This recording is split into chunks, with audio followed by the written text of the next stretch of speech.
अपने सुन रहल छी MM प्रोडक्शनक प्रस्तुति।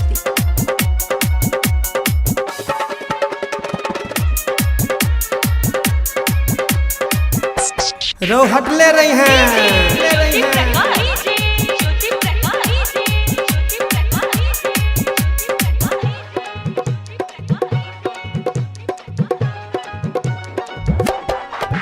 भाई हटल तू रही है नहीं तो हंसैत जई हैं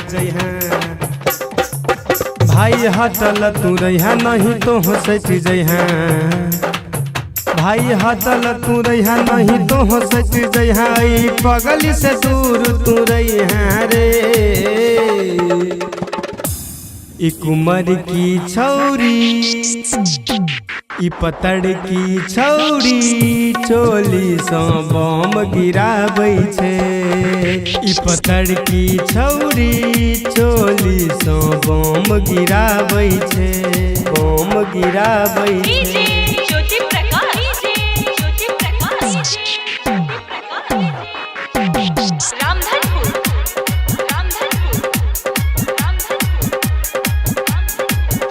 देखू चलै छे कोना उतान के नसीना एकरा देखै ले बुढ़वो के छूटे पसीना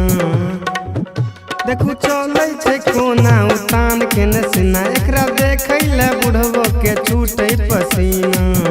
एकर कमर कमान सबके करे छे हरान एकर कमर कमान सबके करे छे हरान मन भीतर भीतर सनकावे रे ई कुमार की छौरी ई सवर की छौरी चोली सँ बम खसाबै छे ई पतड़ की छौरी चोली सँ बम खसाबै छे चोली सँ बम खसाबै छे।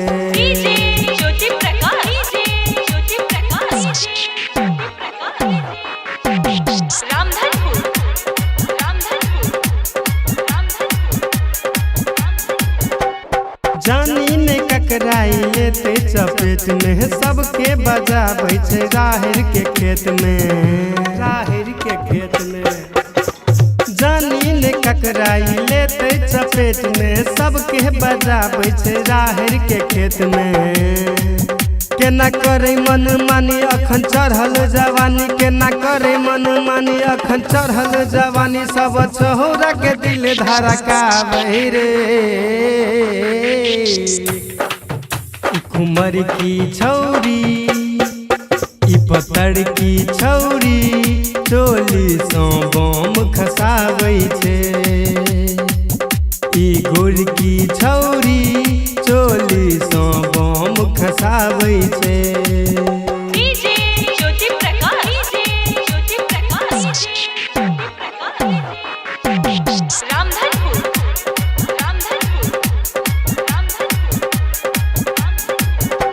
भाइयों अहाँ सब ने काटू अहुरिया पागल जखन हम मुकेश बनौरिया भाइयों अहाँ सब ने काटू अहुरिया पागल जखन हम मुकेश बनौरिया अही पगली के बोले लगे बड़ अनमोल अही पगली के बोले लगे बड़ अनमोल सब तारस श्रीस चुसावहि रे ई कुमार की छौरी ई पतड़ की छौरी चोली सँ बम खसाबै छे ई गोड़ की छौरी चोली सँ बम खसाबै छे चोली सँ बम खसाबै छे।